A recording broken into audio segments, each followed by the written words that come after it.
a few technical issues, which are all sorted now, thank goodness. We've got some great guests on with us tonight, as you know. Start with Johnny. How are you, Johnny, tonight? Welcome back. Oh, thanks for having me back. To be honest, I've been counting down the days till I return to this wonderful publication. I'm excited to be involved, and part of a stellar lineup. It's like the new Beatles. Yeah, we've got the band back together at last. Thank you for coming on. It's really a real pleasure, and obviously the one, the only Adrian Clarke as well. It's great to have you back on as well, Adrian. Thank you. Hello, chaps. Good to be back. I'm to blame for the delayed kickoff. Technical difficulties this end, but we're winging it on my phone. Good to be back on. And hopefully once the lockdown is lifted, we can finally meet up, Andrew, because we only live a couple of miles apart, don't we? So exactly. You wouldn't think we'd have all the technical issues we've had when you're literally just around the corner. It's madness, absolute madness. And welcome back as well to the co-host Chappers. How are you, Chappers? Mate, I'm fighting fit and ready to go. It's really, really nice to be back, and really, really nice to see all your lovely faces. It really is just wonderful. I don't know if there's anything wrong with the lighting here, but I think it looks like on my phone anyway that I've got my face is the same colour as my shirt. So perhaps I'll just be jaundiced for the evening, and that's fine by me. You've got the look of Donald Trump in your face, so that's not a good thing. But okay, we'll run with it, Chappers. We'll run with it. Let's go spooky. Your hair's, I mean, you must admit your lockdown hair is getting very feral now, Chappers. Oh, mate, it's out of control. I don't know what to do. In fact, I tell you what, my obsession with the Arsenal players' hair, etc. I'd be absolutely fucking ashamed if I was to meet any of them on the street. I'd run a mile. Well, we've got a few things to get through tonight. Going to sort of finish up on a shorter version of the quiz that we started, which is really good fun. I don't know whether to go into the almighty Cochrane going on recently, pardon the pun, with William Saliba. It's a bit mad. I'm sure we've all seen the situation. I don't know one thing I want to talk about, because of the interviews that he's been doing, what 2, 3, 4 interviews he's done now where he's been quite critical of the club and with Arteta. I just want to know really whether you think he's got a future at the club, you guys. I'll start with you, Johnny. I mean, it's not looking good for him, is it, at the moment? Even though he's playing very well. He won the Player of the Month for January, but he's just not doing himself any favours at the moment, is he? I'm quite pleased we're talking about this, actually, because it's been a bit of a hot topic this week. Not least the leaking of a video as well, which, to just clear that up straight away, from what I understand, that was from 3 years ago, and obviously is poor, in poor taste no matter what. But it's the mistakes of a 16-year-old, and one thing I do detest was some of the homophobia bouncing around the Arsenal community, and there's no place for it. So regardless of his silly mistake at 16, don't want to hear that nonsense. In terms of him as a player and a prospect, I'm going to hold my hands up. I've been absolutely desperate to see what William Saliba was going to bring to Arsenal Football Club, and obviously for that reason I've been more than frustrated at the fact that he's had virtually no playing time outside of the kids games, and he's been left in a situation where for him he's obviously felt the need. Well, he obviously wants first team football, which is understandable, and Arteta has also presented a situation where it's like, oh, you're not experienced enough, or you've not had enough game time recently to break into the team, but I'm not going to play you. So he was kind of left in a catch-22. My issue, and this is Saliba doesn't help himself with some of the things that he comes out with and how he, speaks about Arteta and the club. But on the same note, this is a young man. He's 19 years old. He's suffered a great deal of grief in his personal life recently, the loss of his mother. you know, and obviously, as we talked about earlier, has just, you know, made some mistakes as a young man would and does, you know. And the fact is that if he's not being given that support and guidance from the manager in terms of if he's not feeling ready, help him to be ready. Give him the support, the structure to help him get to where you want him to be, rather than I feel Arteta has alienated him and left him feeling like there's only one way to go, which is out the club. Now, I know I won't be alone as an Arsenal fan, feeling very frustrated when we've not even seen him play yet. Like, you know, even if Arteta doesn't feel that he's up to it, the simple thing is play him. Let us all see that he's not good enough, and you'll get much less resistance from the fans. But simply at this stage saying, "Oh yeah, he's not match fit," and then bunging a £27 million defender out back to League One. So what? We're just kicking the can down the road in terms of him not being match fit and ready for the Premier League action. Well, that's not really good enough for me, and speaks to a bit of a deficiency in Arteta's managerial profile, which is player management on that front. Yeah, I couldn't agree more. I think I agree with everything you just said there. And I've watched him a few times for the full 90 in the under-23s. I've, like everyone else, watched as much of the games he's playing over in Ligue 1 at the moment. He's looking very, very good. I mean, Adrian, what's your thoughts on all this? I mean, I'm a little bit worried that he's either getting some bad advice as well from an agent potentially, or a family member, or I don't want him to go down the same route and turn into another Guendouzi or an Elka. He needs to be careful. Yeah, he needs to be careful. Yeah, look, I feel sorry for him because he came with, you know, big price tag, high expectations, and clearly a player of great ability, and then he hasn't been given a chance. And I feel desperately sorry for him. I think a lot of that was down to sort of obviously the not getting enough out of the door before the start of the season, so that there wasn't room in the squad. That wasn't his fault. That's mismanagement really from up above. I do find it really surprising that he wasn't included in the Europa League squad. I don't see why he couldn't feature in those games, or even the Carabao Cup game. So yeah, I think he's got a reason to feel a little bit sour. But the truth is, it's not going to do his prospects any good if he goes and does these interviews overseas. You know, you can't do that these days. Everything gets back within about an hour at the max. So you've got to be really, really careful. And you know, from personally, football clubs in general, when you say things that are negative about them in the press, or you just vent your frustration or air one or two grievances publicly, it never goes down well. It goes down terribly, and people will probably be having a word with him about it moving forward. So it's not going to help. I just prefer him to knuckle down, show what a brilliant player he is, and make sure that he plays well enough so that Arsenal can't ignore him moving forwards. But you know, I take on board a lot of what Johnny said there. Hopefully they've got some kind of liaison person over there, or somebody in regular contact with him, just to make him feel like he's still part of the Arsenal family. I would imagine that's happening. I would be surprised if it isn't.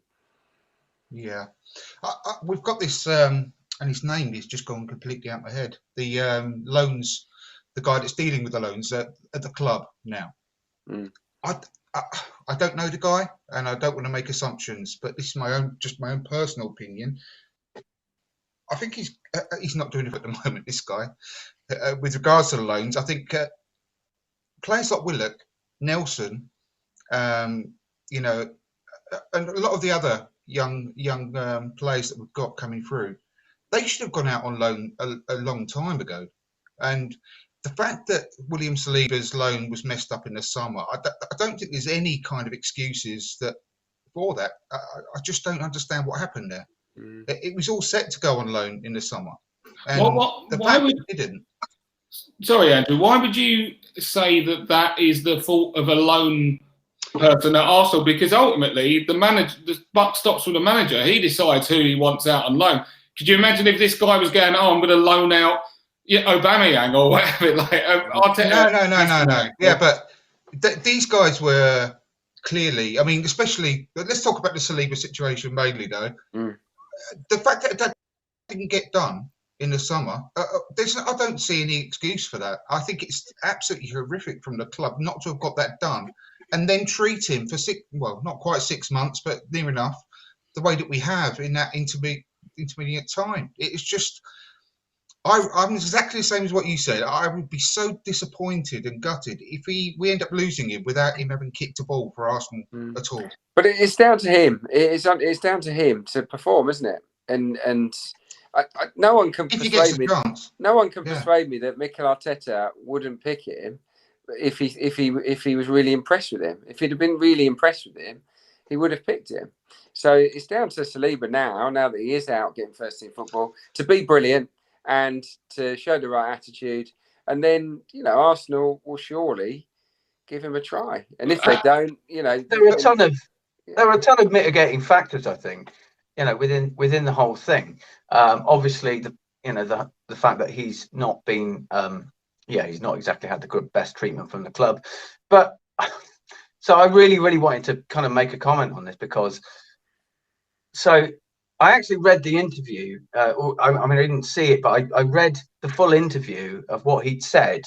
And actually, when you take what he said to what has been tweeted about, for example, actually those have been taken, well, I wouldn't say out of context necessarily, but they have certainly been sort of pushed towards an extremity, because what he actually said, he did say those things, but he didn't say them in the same breath, and he was very sanguine about the whole thing as well, and philosophical, and saying, he said quite a few times, well, that's football, and like the thing that really, really gets me, and it gets my goat quite a lot, especially when you do the rounds on social media and on the news media, the football news media as well, is that hysteria is the new currency now, and it is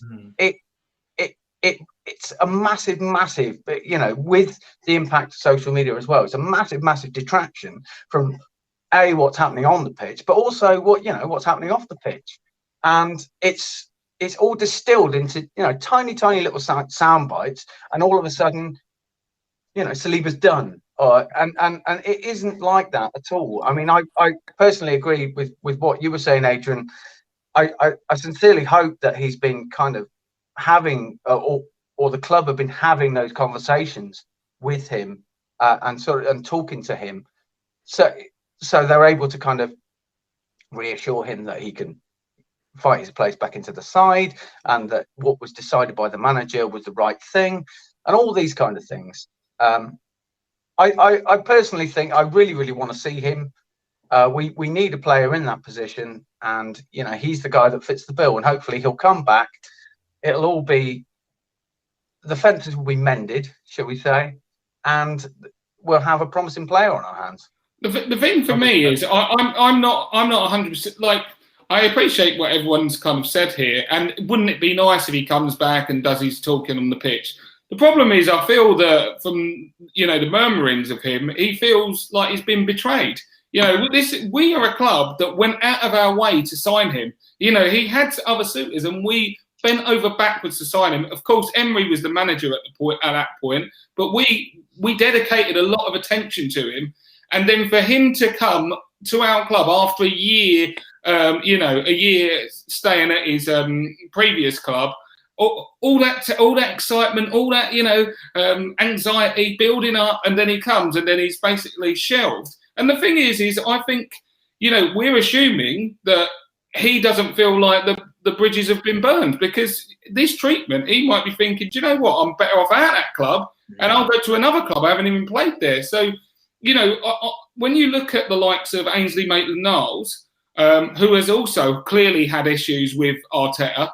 And, you're talking about a guy who was like man of the match at the Community Shield, like looking really good. We stopped him from going on a permanent deal in the summer. Clearly been sold a dream that you're going to be part of it. And this doesn't mean that, Ainsley's not done anything to contribute to it. It's just there's a few young players here that, for whatever reason, are having issues with the manager, and it's not being smoothed out.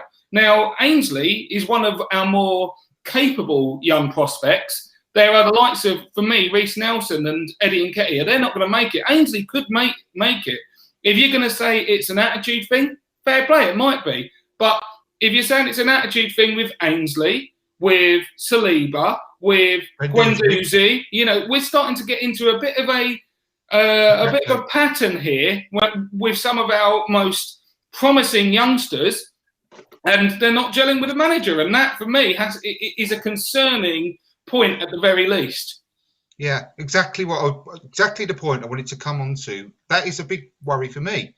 And the other thing we need to add into this Saliba situation is the fact that Pablo Mari and Callum Chambers were both included in squads, and they couldn't kick a ball until Christmas.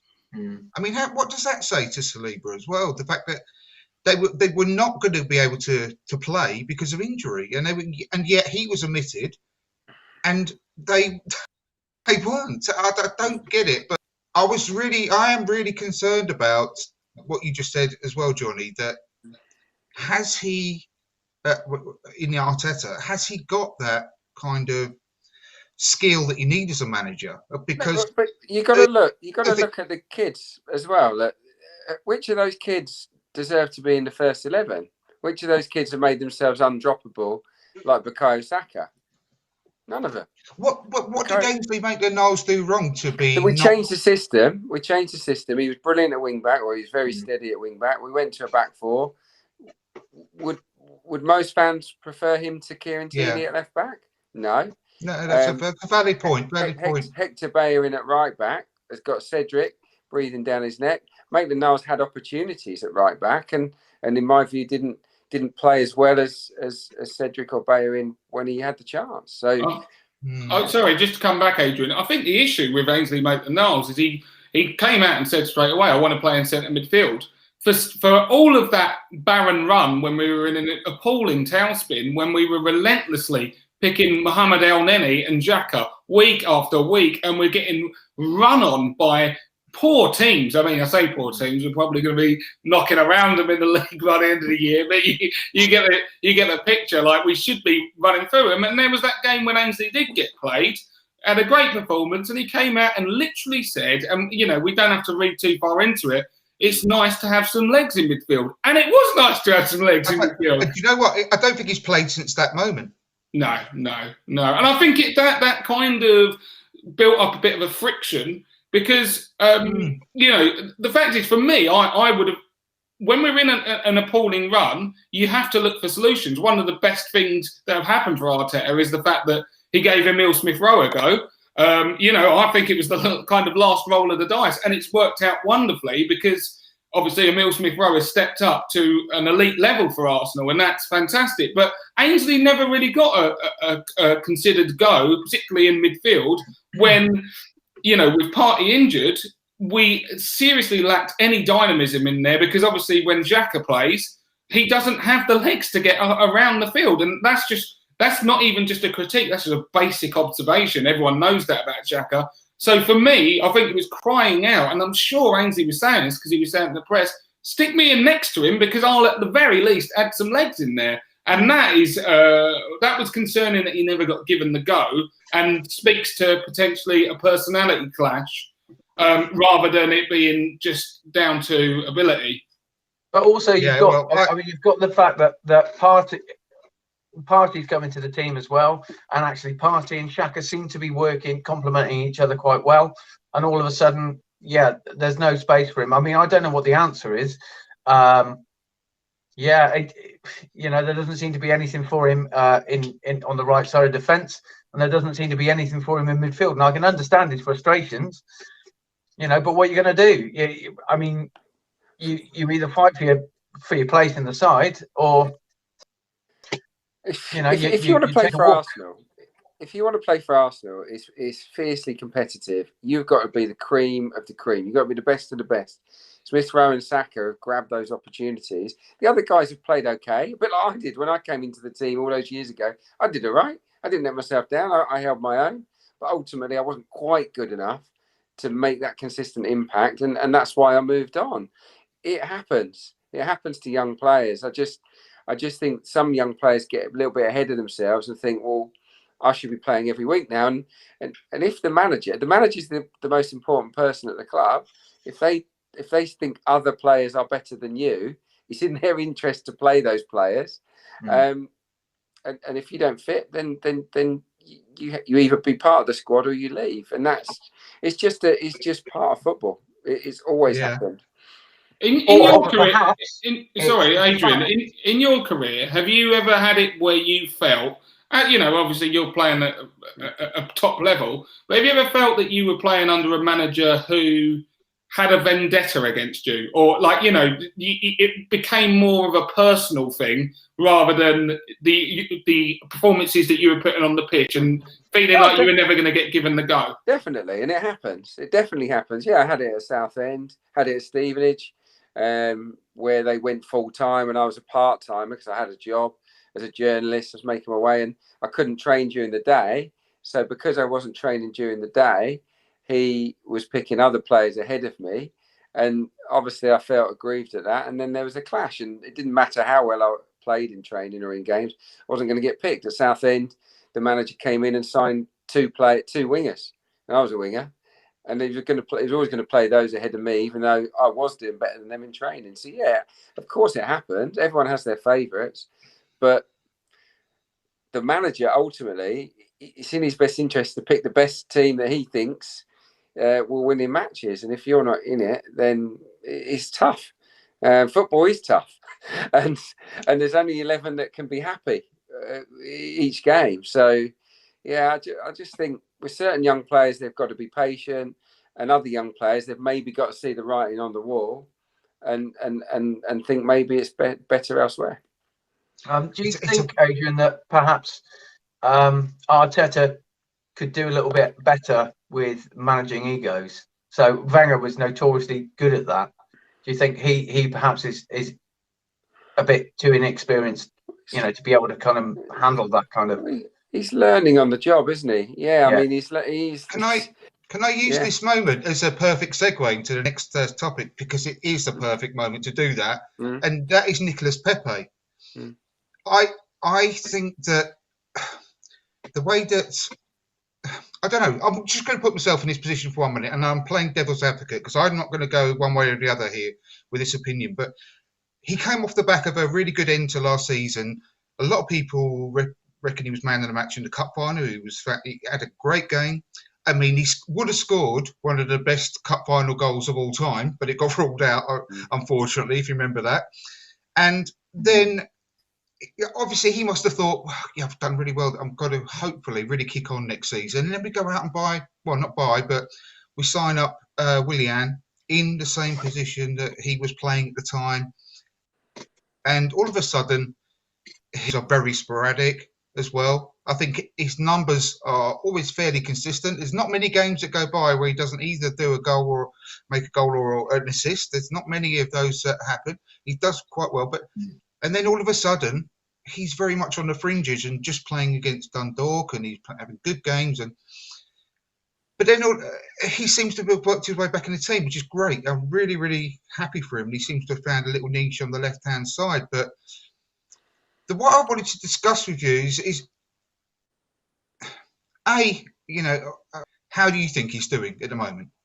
Firstly, the way that he's come back into the team, and he has fought his way back into the team because of really good performances. But also, it also touches onto this Mikel Arteta man management type of thing, because I've got this opinion, and it's purely an opinion, that he is really like an exceptional Wenger player.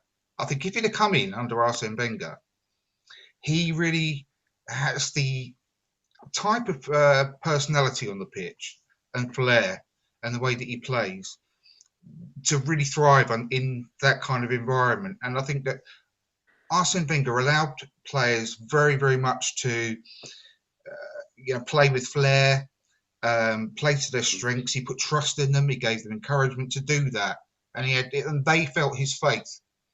And I think that he hasn't had that really at all, in my opinion, for a long period under at Arsenal so far. And I think that if he'd have come in under Arsene Wenger, the way that he plays he would have been. I'm not saying he's good, because no one is, but he could have been playing in a very similar way to the way Thierry Henry came into the team. First started off as a winger and played more as an inside forward, and we all know what happened with Thierry Henry. Because I think Pepe is an exceptional finisher. I love watching him play. He's the sort of player I really want to watch play, because although he's frustrating at times, the moment of skill and sheer brilliance and genius that he provides from time to time, that's what gets me off my seat. And I'd rather watch that with someone who's come into the team like Willian, who is very vanilla, who's not been, doing very well. I would much rather be excited just for one moment of a game rather than just, But I don't know what you think about that. I'll go to you first, Johnny. About what your thoughts on and what I think about Pepe in the way that he's adapting now. And so let's get the elephant in the room out of the way, because you mentioned his name. Willian is an absolute disaster. Cannot stand the guy. Shouldn't be at Arsenal. It's one of the biggest blotches against the names of Mikel Arteta and Edu in signing him. It was just bad at inception. Like, what are you thinking? It's a real, and he is a walking disaster, and he is walking because he rarely runs on the pitch these days. In terms of Pepe, it's an interesting conundrum, really. He's quite an enigmatic character. Now, from my time working at Arsenal as well, there were conversations I had, and one of the things that I got fed through to me was that basically it's an issue of character with Pepe. His ability is there. Like, if you could play in a vacuum and say, how fast can you run? How can you bend the ball into the top corner? All of these things. He's got all the skills, all the attributes to make it at the top level. But he's quite a meek character. He's quite shy. And I explained on my own channel and a few other conversations I've had with Arsenal fans that because Pepe is quite a weak character, and it's, I'm not saying anything revolutionary there. You can probably tell from his candour on the pitch that he's not exactly a leader in terms of the way he carries himself, and he's much more of like a weather vane. He absorbs the influences around him on the pitch, and he pumps that back out. So when at the start of the season he was starting with Willian and people like that, if they're garbage, Pepe's garbage, because he doesn't have enough about him to generate his own steam. He reflects, again, what is going on around him. Aubameyang completely out of sorts this year. So if you're out of sorts as Aubameyang, Willian there, and you're asking Pepe to do it on his own, he's not going to do it. What we have seen is a real upturn in form since the likes of Emile Smith-Rowe and Saka suddenly playing further forward in the positions they should do, and because Saka is our best attacking player. And suddenly, when you've got an attacking kind of formation and strategy that is built around youthful exuberance, energy, aggression, then suddenly Pepe's gone, hold up, that's what's getting rewarded at Arsenal now. Because before, when Willian was getting picked, despite, clearly better players being around, it's like, oh, is that how I'm meant to play? Shit. Whereas now it's like, oh, actually, if I if I pressure people, if I'm constantly moving, if I run off the ball. And one other interesting little point I just would say about Pepe is what we've seen in recent games is an increased ability from him to run in behind. What he was doing earlier on, I found that he was taking the ball and trying to dribble around everyone. In the Premier League, there's not many players who can do that. It's a difficult league to be rolling around doing that kind of nonsense. This ain't League One, it's the Premier League. But what he started doing, because of the likes of Emile Smith-Rowe and Saka, is saying, I'm going to stretch defences, so I'll play on your shoulder. He has got the pace to terrorise opposition defenders by running in behind, and that outball with the likes of Thomas Partey finding him has suddenly been one of our biggest weapons. So I do think he has utility in this Arsenal team moving forward, but if we're asking him to do something that he's not built to do, we're probably going to be disappointed.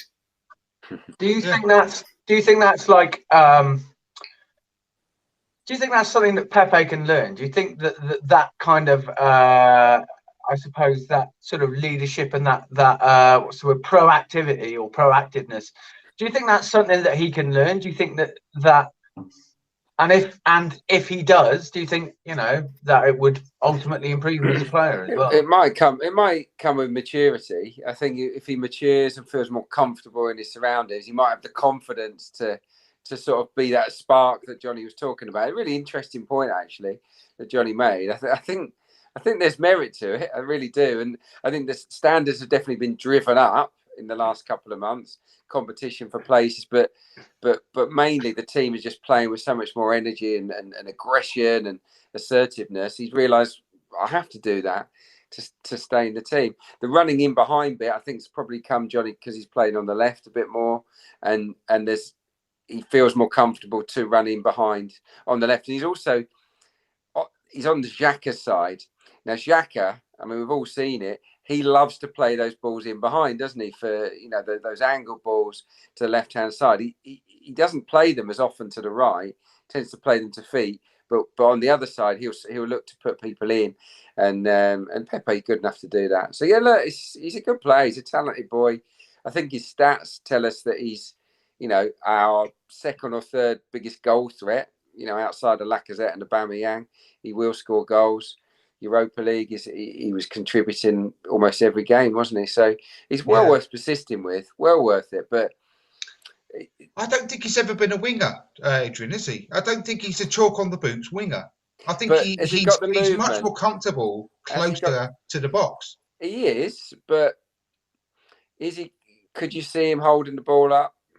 Not really. No, Does he make intelligent runs? Up until recently, no, maybe, but I don't. To play as a striker, even as part of a two, you really have to be smart with the runs that you make. Otherwise, you'd be running around all day, never getting hold of the ball. And I don't know. I think it's something he could learn, but right in the here and now, I don't think he's got that intelligent movement. I think he's an improviser. I suppose my question is. Well, one other thing. Sorry, Chappers, you can go to you. One other thing, when he was on the right, how many different partners did he have behind him? That at least three you can name straight away. I think that if he could, I'm a bit worried about Tierney as well, but that's another subject. I don't know if we have time to go on to today.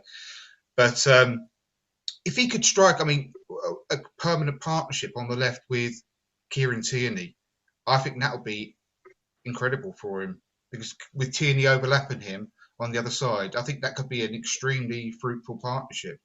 Well, that's actually a really perfect point for me to bring in. So I was going to say, do you think, or do any of you think that with the right sort of pairing on his side, he will ever be £72 million good? No one is. Well, the issue is that that's essentially been Pepe's biggest issue. The price tag is a millstone around his neck, but he didn't ask to. It's the old adage: he didn't ask to be signed for that much money. But there's also no point in saying something like that, because you were signed for it, so we expect a certain amount of quality. And to be honest, it doesn't even matter if you're signed for 40 million. You've got to be better than what you've given us over that time. And I think one of the things that's so frustrating about Pepe is when you look at how he finished last season, I think we were all looking at him like he's perfectly poised to make that step up now. The Premier League's difficult to get to grips with, especially when you come from France. Like, they're different leagues, they play differently, different pace to the game. So, we were all kind of hoping that he'd maybe acclimatised and we were going to see a rampaging player. But I don't necessarily think that, despite being signed for 70 million, I don't think Pepe needs to be the best player in the league to be a success. But he needs to be better than what he is now, no question about it.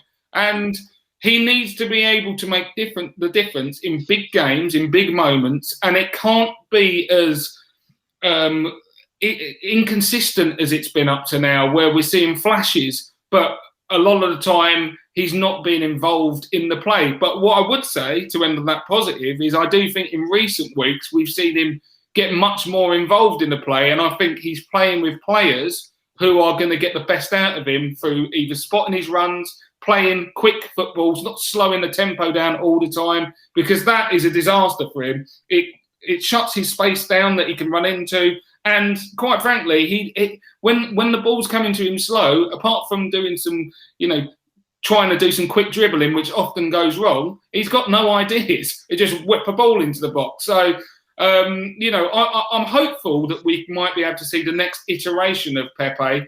But of course, it's no surprise that the jury's still out for a lot of Arsenal fans on someone who cost that much.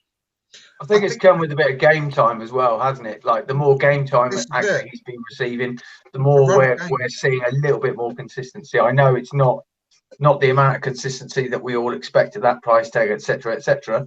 But I think that's helped him a lot. Yeah, I'll just finish up on that point because I just wanted to say, Adrian, obviously in your experience as a player as well, it can't be easy coming in and out of the team, having a bit patchy, a few minutes here, a few minutes there. That's surely got to make a big difference as well, which is what I've been waiting for Pepe to have a run of a few games on the trot. Definitely. To build up that. Definitely makes a difference. Yeah, and you feel wanted and your confidence suddenly rises because you know your first choice all of a sudden, and you got Martinelli on the bench, you got Willian, you got Aubameyang that's been on the bench, so you're under pressure, but you're picked ahead of them. That lifts you, of course it does, and match fitness wise, obviously you need the games. I always felt I needed 4 or 5, 70, 80, 90-minute run-outs before I got into what you call the groove, whereby 90 minutes wasn't a problem. It's the same for all these guys. He will benefit from a run, but look what happens now. I mean, Aubameyang's ready now, isn't he? This is it. Yeah. I mean, nice problem to have, as the old cliche goes, isn't it? Really? Saka's not going to be left out. So yeah, Arteta's got a bit of a problem on his hands in terms of selection now. Which is good. I mean, we all wanted that. Our bench is looking very, very strong for once, isn't it? Now we've actually got quite a good few options on the bench. But I remember the last time that you look at the bench and go, "Oh, actually, yeah, I quite fancy a bit of that." It's been a while. Do you know? I would actually come back on you, Andrew, there a little bit and say it's not actually a good problem to have. It's a bad problem to have. Because just because the fact is that Aubameyang's form is absolutely dire. Let's just be clear about that. It's shocking. He's our star striker, or previously star striker, really desperately struggling for form. And then you've got an issue where Pepe is a player who's been brought for a huge amount of resources in terms of you look at our whole pie, how much resources we have for our playing squad. He took up a large chunk. And you look like, you've got a player who looks like he might be stumbling across some kind of form. Now, if you take Pepe out of the team, where do you think he's going to end up in 5 games' time? He's going to be back where he was, and you've got to look at it as well. Like, you have to be quite clinical about these things. Pepe is mid-20s, 25. Aubameyang's 31, and looking like he is just not getting it together. He doesn't look like it. If we talk about the fact that this new way of playing in terms of our attacking coherency has benefited Pepe, well, one thing it's definitely done is really caused issues for Aubameyang because he struggles with link-up play. Without the space to run in behind, he can often be, as we've seen, he's often on the fringes of a game, but what he gets out of jail with is his elite world-class finishing. Well, his world-class finishing hasn't been there for a while. That's only going to get worse being out of the team. But at this point, I say it's a problem that might not be a good problem because what you're going to do, you're going to take a Pepe who's improving out the team for Aubameyang who looks awful, or you're going to give your club captain his place back in the hope that he can reestablish form, even though every time we've seen him enter the team in recent months, he's been absolutely shocking, really. If you ask most Arsenal fans for their front four against Leeds, based on form, they would pick who we started with against Aston Villa, even though we blanked it, we didn't score. I think on form, Lacazette with Smith Rowe behind, Saka right, and Pepe left is the team that he should pick. So it will be fascinating to see what happens. And in fairness to Arteta, the last few weeks he's picked the team on merit. So yeah. I would expect Aubameyang to be sub again. I mean, my opinion on this now is. The league's a write-off. We all know that. It's a write-off. And the last thing we want to do is qualify for that Europa Conference thing. I mean, because that'd be even far, far worse. I mean, that'd be too embarrassing to even mention. Plus, the travelling you'd have to do there would be far worse, I think, than the Europa League. I just think it'd be nice. You'll get Faroe Islands teams and all sorts of shit on that. But I honestly think that. I honestly think that when it gets to the summer, Lacazette's got 12 months left on his contract. Do you think he's going to get a new one? I really don't. If you're going to learn lessons from the past, because you've got to give a contract. Let's not forget on what you think that this player is going to do over the league for that contract, not what they've done. And that's the mistake I think we've made for years because we've done giving out contracts on the latter. So I think Lacazette really is. Let's face it, after that's going to be sold in the summer if we can get a buyer. So I think we've given Aubameyang this contract. I think we need to make it work and persevere with him up front as the number 9 because he's 31 now. We can't have him bombing up and down the left wing, and helping out the left back for too much longer. It's just physical. We need to prolong his goal scoring ability, his fitness, as long as we can, because we've given him this contract. I think we need to persevere with him up front. But even if we play better with Lacazette as the sort of man. I do, because I don't think we've got anything to play for in the league this season, apart from finishing as high as we can. I think we've got to be ruthless, like Johnny said. Yeah, but Arteta's got plenty to play for, hasn't he, Andrew? I mean, you don't play. Do you know what? You don't pick teams. Yeah, but he hasn't been doing that. He hasn't doing that, has he, Adrian? Let's face fact. I've got some facts here. Funnily enough, Emery, who was sacked last season, had a 23% loss percentage at this point when he got sacked last season. Arteta has currently got a 43% loss percentage, and then Emery's points per game over 43 was 78. Arteta has got 64. He's not been doing a great job. If we're going to be building for the future, we're going to have to build for the future. We're going to have to sort of say, right, enough. We're going to do it or we're not. So do we not play Aubameyang and keep playing Lacazette and then selling him in the summer? Or do we put our faith in Aubameyang, who we've given this massive contract to, who's the club captain? I don't know. What do you tell me? I don't know what to say. Well, if you want to sell Lacazette in the summer, play him now because it'll put the fee up. A player that's out of the team in the summer, but they're just try and get him for free. So I see where you're coming from, but I just think you pick the best team, and I think Lacazette's our best centre forward now. I mean, for my two, Penny. Do you know what? It's a fascinating point that you bring up there, Andrew. I really think it is. And I think Adrian, hinted at a point which is spot on. Like, let's get realistic. Arteta's playing, managing for his job right now. There's no question about it, and he should be. This has been a disaster of a year, if we're honest. It's been shocking. Now, what I would say is because, the only thing I would say, though, Andrew, about your conclusion, it seems a little bit contradictory. Because for me, this league has been a write-off. So the only way Arteta comes out of this with any kind of saving grace is if he has a young team that has grown in confidence and looks like it's going to be ready to start the next season on full guns blazing, full steam ahead, and we can actually start looking at things like top 4 and stuff and say we are going to have a proper shot at doing that. If we end this season trying to regain the form of our previous best striker, when we've already been up and down with form anyway. If it goes wrong, there's only one place for Arteta, and that's the goal queue, because he's already hanging by a thread in terms of what he can sell as a resume to the Arsenal fans, in terms of a dream, in terms of prospects going forward. So I think he needs to happen upon, and I think, there are some people that would argue that we are there, but he needs to happen on a style of play which is coherent, which everyone can see what we're trying to do, and brings about success, even in the short term, so we can all go into next season with hope. Because without that, if this kind of form bundles on to the end of the season, what's next season going to look like? There's absolutely no reason to believe it's going to be any better. No, I know. But you know, in my ideal, I'd rather, and I know it's this controversial. In my ideal world, I'd rather. You can't look back. I can't say I wish we hadn't done that because it's pointless. But I would actually start. I'll be looking very, very strongly now to replace both Lacazette and Aubameyang. I'll try and get some money from Aubameyang in the summer personally as well. I mean, that's what I would like to do. I mean, I would love to see about.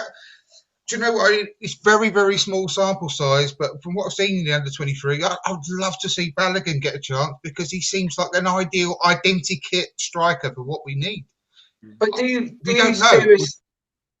of you guys seriously think that? I mean, like, let's not forget, like, you know, we were all fawning over Aubameyang when he was in form and scoring goals and actually showing a bit of leadership as well and leading the team, and the team are looking at him and saying, like, we want to play like you, we want to play with that spirit.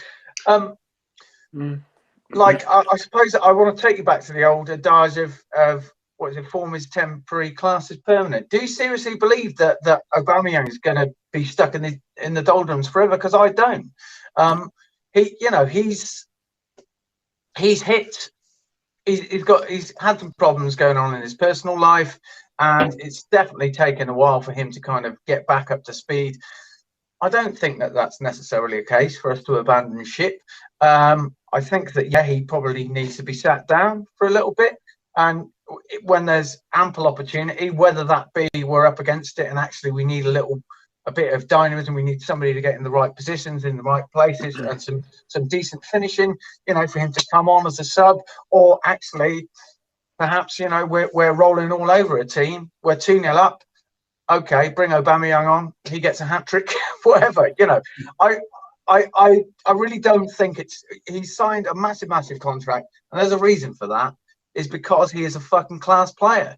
And I understand that, you know, there's less than half of the season left now, and yeah, Arteta is managing for his life, but he's going to need everybody, you know, and who better to come and help you save your season than your star striker? Yeah, it's only a few months ago that he was winning us the FA Cup, wasn't it? Yeah. You know, and yeah, he's not a busted flush. Look, every striker has their peaks, and most strikers score the bulk of their goals 25 to 29, 30, and then you with most of them you see it, you know, peter out a little bit. That will happen, but he's still one of the best players in the Premier League when he's on it. So yeah. Do you think though that he was given that contract in the summer? Like I said, do you think he was given it because of what he's going to do over that 3-year contract, or do you think he was given it because we just couldn't face losing him at that point? Maybe, but yeah, we wouldn't have wanted to lose him, would we? No, it was a reward. It was a reward for what he's done. And exactly, and that's not ruthless. He's not exactly injury prone, is he? Yeah. It's not being. I don't know. Let's just leave it there because we could go on about that all night, couldn't we? Really, but I'm not. Don't get me wrong. I love Aubameyang, and he was amazing last season. I mean, can you imagine? Oh, I definitely get I definitely get what you're saying, Andrew. Like, you know, whether he wouldn't be in the. Yeah, he has been rewarded for previous play, and Chapper's completely spot on. Adrian's saying the same thing. Like, no one, I'm not saying pull the ladder up on Aubameyang. He's a class act, like, and he's proven, like, out of everyone in the squad, he has the most proven resume. So you don't just. One of the issues with Aubameyang is even if you wanted to move on for him, we wouldn't get any money for him at this stage. I don't think anyone would take his contract. But what the issue is, which we were talking around, and Adrian, summed it up. If Arteta has chosen for us to, in terms of our attacking lineup, to pose a different quandary to teams, to attack in a different way, this isn't anything new with Aubameyang. He's never been good at link-up. It's not like, he's in a bit of... He just doesn't do it well. Lacazette has always been far superior in that way. And all that's happened is potentially because of our other good players like Saka and Emile Smith-Rowe, sometimes you don't play your best player, you play the best team. Who complements who? And Lacazette gets the best out of those guys because he can play that quick foot. We can hold it up a bit better. But ultimately, I do think that we might be in the market for a new striker because if Lacazette is not the long-term solution, I'm not sure that, despite Aubameyang being an elite finisher, I'm not sure he's ever going to be a guy who can fit into this system. If this is what we're going to continue to play, that's all it will. That's all it is. But of course, he deserves time and certainly shouldn't be hounded out. Yeah, that's the worry I've got. I don't think he does fit into this new Arteta system if this is what he's going to be playing long term. I've got my concerns about that. But anyway, it's like I said, we could talk about for ages and ages, and maybe we do it another day. But I'm just going to quickly. I mean, are you two guys okay now? Because I know we've gone on a bit while. We started a bit later. Are you okay to just sort of finish off on this quick, just a bit of light-hearted quiz? Yeah, the right time or? Yeah, let's go for it. Yeah. Great. Right. This quiz is testing your knowledge on previous former Arsenal players. Oh dear. Okay. Right. It's a really simple format, right? I'm going to be exposed here. Yeah. I'll give you a player, and I'll give you the amount of clubs that they played for in their career. Includes loan clubs, but it's only unique clubs. So if they've gone back to a same club, that doesn't count, right? And then you'll bid for how many of those clubs you can name. So if I go to you first, Johnny, you will say, right, he's played for 7. I can name 4. Yeah. Adrian's got the opportunity then of saying I can name 5. Sure. Okay. And if he does say I'll name 5, you've got the opportunity. Okay, I think I can go for 6, and so on. Yeah. Or you say, right, Adrian, you name your 5. Yeah. And the person that gets it gets the point. It's just simple, straightforward. Okay. You with me? Yeah. We'll do a quick, just a bit of a trial run, okay? Just one player, bit of a trial run, give you an idea. I'll come to you first, Adrian. The player is Steve Sidwell. He has played for 7 different clubs. Yeah. So how many do you reckon you can make the trial run? I can't think of that many. 3. 3. I'll go 4. How many? Fantastic. Do you want to get Johnny to name the 4? Or do you want to go for 5, Adrian? He can go for that. Yeah, that's fine. Go on. Right. So, Reading, Fulham. Yeah. Obvious one. Does Arsenal count? Like, can I say Arsenal? Yeah. All right, lovely. That's just the 3 straight away. Did you say 4? I said 4. Yeah. So, and then where else did he go? Well, oh no, maybe you have stumped me. If you don't get it, Adrian gets the point. Right. Okay. Let me think. Steve said, "Well." I think you're on the clock here, John. I know you're going to have to. Well, I've got the 4th. If you're stuck. Well, I'll say QPR. No, he didn't play for QPR, so that would be the point to Adrian. Yeah. Chelsea. What's the other one then? Chelsea. Exactly. Oh, wow. So you get the idea. So that was just a bit of. That was the first one. Oh, well, I should have gave it up. First one proper. Right, Johnny, this is you to make the first bid. Liam Brady played for 6 different clubs. How many do you reckon you can name?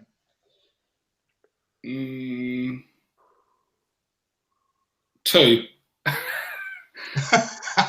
Okay, start a bit of 2. Do you want to join in, chappers, just for a bit of fun as well? Not for this one, no. I could definitely go 3. Yeah. I'm going to have to say name. I'm going to have to. Yeah, I wouldn't get more than that.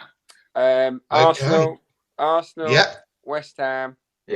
Yeah. And what's the one he played for in Italy?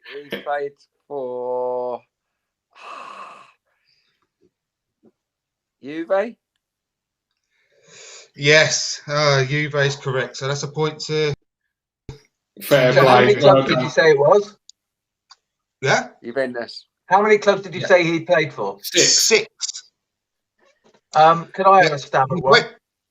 Yes, of course. This is a real stab in the dark, but it just came to me and I thought maybe. Cork City. No, didn't. No, didn't. Do you know what? He had So there you go. This is why I'm not playing, mate. Arsenal, Juventus. Then he went to Yeah. Sampdoria. Yeah. Then he went to Inter Milan. Yeah, I had Inter in my head. Yeah. Then he went to Ascoli Yeah. Calcio, which is the full name, and then finished his career at West Ham. Yeah, Yeah, so I watched well him done, play in the Adrian. flesh. I watched him play in the flesh for West Ham.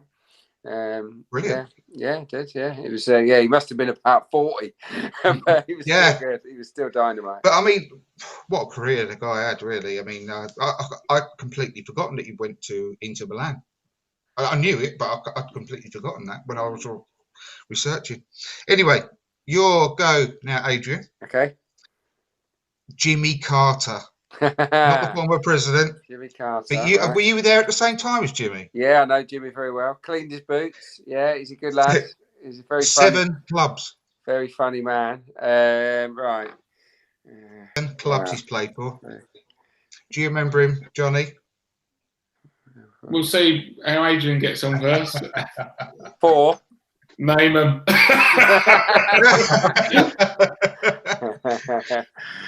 Arsenal, Millwall, Liverpool, Portsmouth. Well done. Well done. Yes, I didn't know Portsmouth. I honestly did not know Portsmouth. I played against him when he played for Portsmouth. It's a bit unfair, really. A bit of experience, but yeah, I played against him for Southend when he was at Pompey. And we were good, mate. We were good, become quite good. But I cleaned his boots. I was a kid, but we get on really well. So yeah, it was. I've interviewed him on the radio and worked with him on Arsenal TV as well. So he's a character. He's Jimmy Carter, let me tell you. I used to watch him play at Millwall because my 2 brother-in-laws were Millwall fans. I went to Millwall for about 3 years, as well as Arsenal, and I followed them home and away. And I saw Jimmy Carter quite often at Millwall. But anyway, the 7 were Palace, QPR, Millwall, Liverpool, Arsenal, Oxford, Pompey. And then you went back to Millwall. I was going to say Palace, I was going to say it was a total guess, but I was going to say it. Started his career at Palace, Right, so this is back to you then, Johnny. Next one, played for 6 clubs, and it's Michael Thomas. 6 clubs. 3.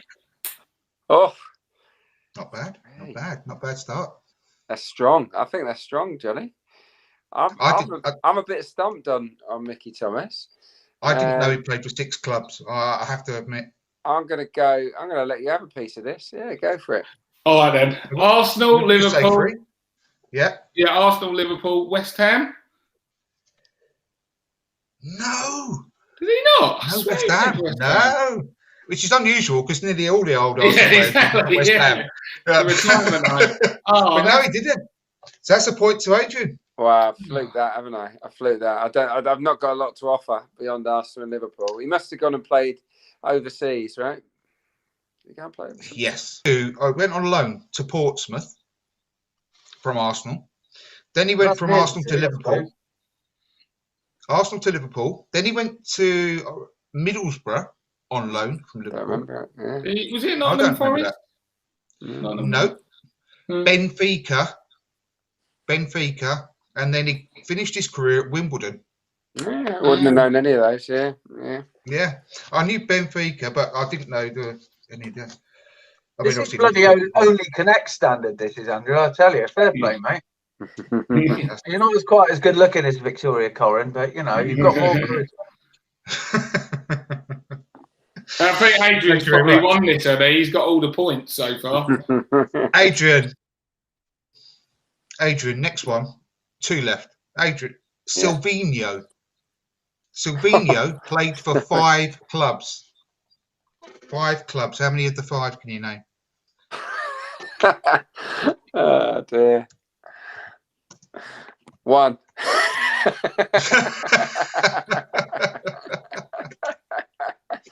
How about so? Right. Yeah. Go on then, Johnny. Go for it. Arsenal, Barca. Of course. Yes. Yeah. Well done, Johnny. You're back in the game. Did he go? Did he play for any Brazilian Just teams? right. Did he play for any Brazilian teams, Andrew? Yeah. Started off at Corinthians, which Yeah, I would have said that. Yeah, I would have said that as well. Did he go Celta Vigo in the end as well? Yes. Yeah. From Arsenal to Celta Vigo, then to Barca, and finished up. Remember where he finished up? Anyone? Did he Man come back? City. Yeah, he came back to England. Yeah. Man City. I've completely forgotten that. It's funny how Yeah. you forget, isn't it? Yeah. It's interesting. I find it the game interest because I lose track of players when I leave Arsenal. I lose interest unless they're, unless they're a real favourite. But yeah, it's interesting to see where their careers have gone. Last one, then it's back to you, Johnny. A player I actually quite liked when he was at Arsenal, Stefan Schwartz. Oh, okay. You know, Is this winner takes all? Yeah, this question. winner takes all. He has played for 6 clubs. 2. Okay, Adrian. Yeah, good shout. I'm just trying to think where he came from. I quite liked him. He's a good player. I think. Scored a big goal. I like his family because obviously they give us all the herbs, don't they? Stefan Schwartz. Oh, it's really annoying because I know that he played for another team in England. Can't remember. You did. I'll go for 3. Ooh. Go on then. I was maybe going to go 3, but that's it. No, Go on then, Adrian. I'm not confident about this. Arsenal, obviously. Yep. Sunderland. Well done. Yeah, Oh, did. wow. And Fiorentina. Ooh, well done. Good knowledge. Wow, Yeah, that is impressive. well done. That's a Fair good one. play. I was winging Malmo that. in I there didn't, as well. I didn't even know I knew that. Yeah. Can you name any of the other ones, chappers? I was going to say, is Malmo in there? Yes. Mm. Yes, it is. Well done. Nice. That's it. Benfica is the other one, and Valencia. Valencia, yeah. I wouldn't have known Valencia. No, so that's good. Good knowledge. I wouldn't have got for Fiorentina. I mean, I played with Schwartz. He was good. He was a really good player. Thunder I liked him. Thunder thighs. Yeah, he was. He was strong. Yeah, strong player. Took quite a good dead ball from memory as well. He was a good player. Yeah, he was. Underrated. I think. Yeah, he just didn't. I think so as well. Didn't stay at Arsenal long enough, really. Yeah, I think so as well. So that's it. Hope you enjoyed that. Just to finish off the show. Lovely. So thank you ever so much. I'm sorry about all technical issues at the beginning, but I hope you come back on again soon. Johnny, thank you ever so much. Where can people get hold of you? You've got this new channel, haven't you? Yeah. I thought I'd turn my hand at a bit of Arsenal YouTubing. It's called Ootobe, the channel, OOHTOBE. So do check it out. Put a video up today discussing the current plight of Arsenal and where we go forward from here. So do check it out. If you do touch spine on the channel, be sure to give it a little like and subscribe, please. Every bit of support is very much welcome. Thank you. Great stuff. I will put a link to the channel in the show notes afterwards as well. Thanks ever so much for coming on, Johnny. It's been a pleasure. You do that. What's your name of your podcast as well, again? The other podcast. The How's Your Father podcast as well. Yeah. So for all the dads out there, if you're interested in having a bit of light entertainment around fatherhood, check it out. We talk about all different aspects of fatherhood. So the How's Your Father podcast, available wherever you get your podcasts. Definitely need that sort of guidance throughout this lockdown as well. If you've got your kids at home with you, Jesus, Adrian, thanks ever so much for coming on. It's been a real pleasure. And like you said, I can't wait for it all to end so we can actually go out and have a pint one day just around the corner. Yeah, it won't last forever, but no, thanks for having me on, guys. Yeah, all good fun. But what have you got on at the minute? Anything you want to plug? No, not really. I mean, we did a breakdown live around every game. So yeah, if you haven't watched it yet, it's a good show. We just sort of build you up to kick off, 20 minutes or so of sort of detailed analysis on what's to come, and then halftime, full-time analysis, your tweets answered. So I invite interaction from the fans, and then we talk about their opinions at halftime and at full time. So yeah, it's a good show. And yeah, obviously check out the breakdown as well when that comes out on a Monday if you can. Yeah, and I recommend the league show as well, which you're on very often, aren't you? As well, that's really good. Yeah, on that every week. Yeah, it's good. Yeah, if you like the EFL, yeah, totally football league shows. Yeah, we have a good laugh on there. I do. It's a good show. Yeah, I do. And Chappers, great to have you back, man. How you doing? It's good great to have you back. I have to say, so it wouldn't be a From Dial Square to Where podcast without a little quick hair assessment, would it? So, Johnny, he's into his barn. Start with you, my friend. You are quite simply European champions at this stage. It's got to be said. Adrian, you are most definitely top of the Premier League there. You're looking very, very slick. Andrew, you and I battling relegation, I'm afraid. But it's all shaved off. Great. It's great to meet you, Johnny. Great to meet you, Adrian. And yeah, really good to see you again, Andrew, mate. Yeah, it's been a while, hasn't it? You too. You too. Fantastic. Well, thanks everyone for watching. Just to give us a like before you leave, and give us a subscribe if you haven't done so already. Thanks for what James, Albert, Neil, to name but a few, for all your comments in the during the show. And thanks to anyone listening on the Spotify or iTunes. Give us a review. And we'll look forward to seeing you again next week. And bye-bye. Up the Gunners. Cheers. Bye-bye.